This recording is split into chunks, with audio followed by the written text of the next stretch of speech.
Today's masterclass is about the oyster blade.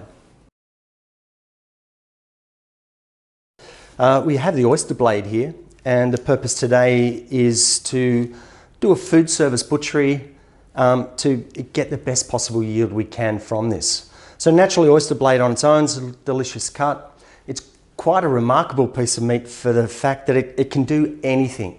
Unlike any other cut off the body, it's capable of doing every type of cook. So whether you want to braise it, whether you want to stew it, whether you want to thin slice it, whether you want to grill it, they're all suitable. So quite a unique piece of meat, which makes it very versatile for your kitchen.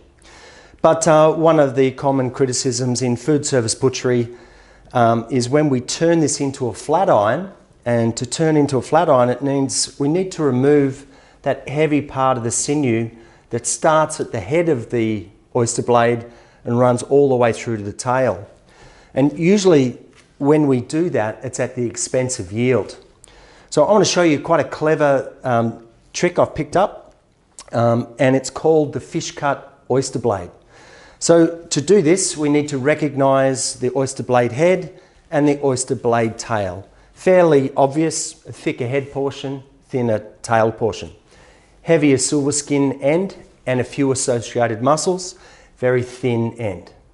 So a fish cut oyster blade is all about recognizing that we have a head and we're about to produce two fillets. So from this piece, we'll have that head portion where a majority of the yield is lost. And the reason why I want to keep this as a whole solid piece, it's next to cheek meat, probably the most famous braising part of the body. That silver skin in there, while it looks tough when it's raw, when it cooks, it renders down and gives you an absolutely delicious finish. And if you haven't tried it before, cook it exactly the same as cheek meat. You're going to be really amazed at the result. So my favorite dish with this, as a matter of interest, is to braise that for a couple of hours, let it set in the fridge, cut it into dice, and then double cook it. Just use plenty of punchy flavor profiles on the outside, lots of aromatics, and what you get is that really crispy, delicious, aromatic punch of flavor in the face, and following behind that is that juiciness that comes from beautifully rendered silver skin, which is just going to lift the eating quality of this significantly. But back to business, fish cut oyster blade, register roughly the approximate area in which the head's coming from. So we just make a small incision here. I'm just going to take that knife down gradually because I literally want to take it down to the point where I can start to feel that middle center, or that center section of silver skin that we're talking about. So we just need, in this first part, to just be a little bit ginger with the knife. You can see I'm actually wiggling the blade more than cutting. And once I get it down onto the silver skin, you'll be able to see what we're talking about here. You can see we've made that incision all the way down, wiggled the blade down until we can resting onto that silver skin.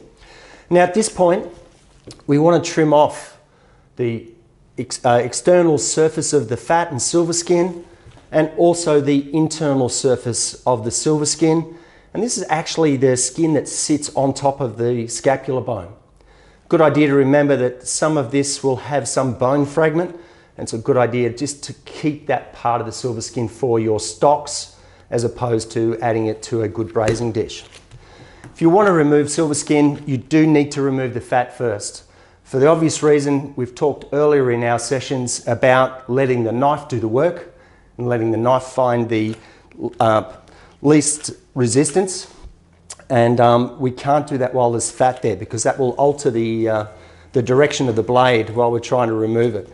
So we're just going to quickly remove that silver skin off the top, slide it off.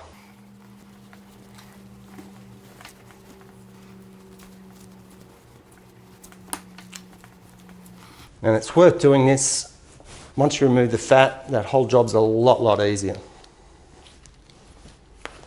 There's a little bit of fat on the end of that, but we'll keep that to one side so we can keep that nice and visual. Don't forget, we don't throw anything away anymore in our kitchens, and as a part of our zero waste policies in all kitchens, we can render down that fat and create a delicious product to cook our potatoes and things in with it.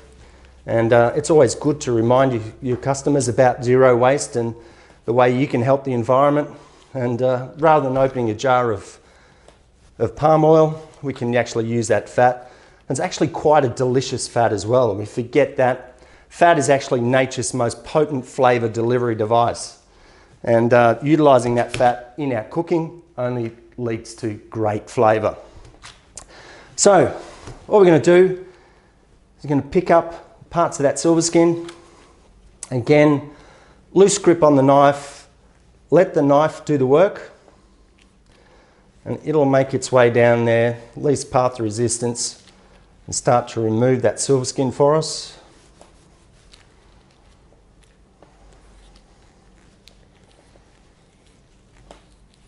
Just allow it to do the work. It's just worth the effort, because what we'll bring out of that is a much less yield loss when removing that silver skin.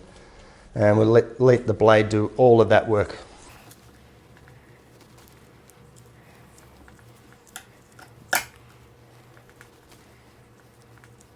Still just got a bit of fat on top of that one, which is why that's taking a little bit of time.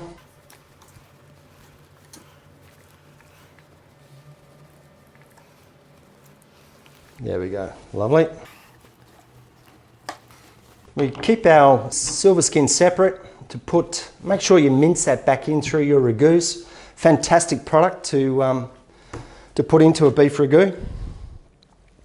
And here now we're going to just see where the end of our cut has been, and make a similar incision, and just slowly work our knife down until we reach the silver skin.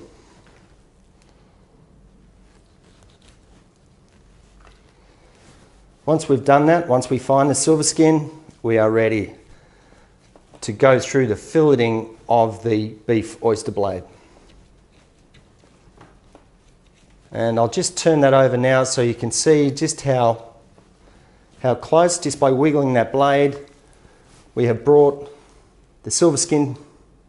It's nice and clean on both sides. We're able to remove our flat iron steaks. Now in this instance, make sure your blade's nice and flat. We're using a blunt knife for this job. That's because, again, we want that blade to run along that silver skin and take the least pathway of resistance. So as I'm moving this blade along, you'll notice I'm just slightly pushing the blade and running it along the edge of that silver skin. And again, we're doing that so we can extract the best possible yield from this cut.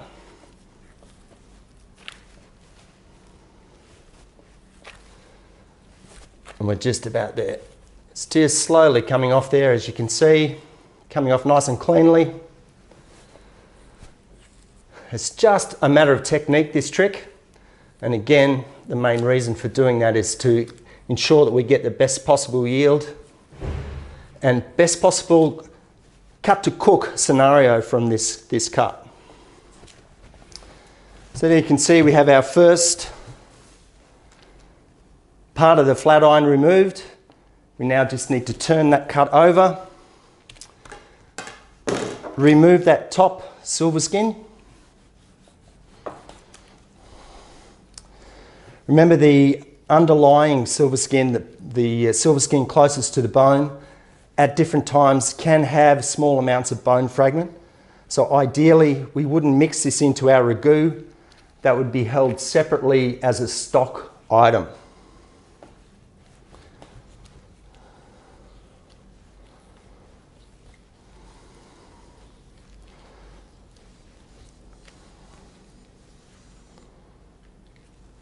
Almost there.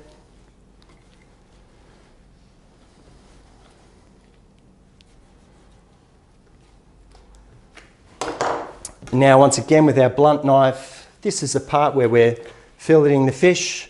The blade goes flat to the board, and then we're basically running along the top of that silver skin, freeing away the lean meat above that to reveal a beautiful flat iron steak. What we're left with that residual silver skin, again, do not throw this away. This is liquid gold for any ragu. Mix this in with your mince, particularly for spaghetti bolognese, any braising dish. That silver skin will contribute amazing texture and juiciness to any cooked dish. So we keep that separate. We're rendering our fat. It's just a small amount for the stock bin. And we have here our oyster blade head, which as I talked about earlier, is just a magnificent piece of meat to braise as a whole piece. And then in true fusion style cooking, double cook that. So we'll braise that a couple of hours, let it rest, set, cut it into small portions, and then wok fry that with lots of punchy flavour profiles, and absolutely delicious. What we have here is two extremely versatile flat iron steaks that are ready for any type of cuisine. So they're perfect products to stuff and put any sort of stuffing inside that. The fact that the texture fibres are quite small means that it won't push the contents of whatever you're putting inside there out. But even as small steaks, in fact there's restaurants around the world now that are actually named after the blade or after the flat iron and called either feather blade or flat iron, purely because this is probably one of the best cuts of meat off the carcass in terms of beautiful, delicious flavour, wonderful tenderness. With that, that is our oyster blade.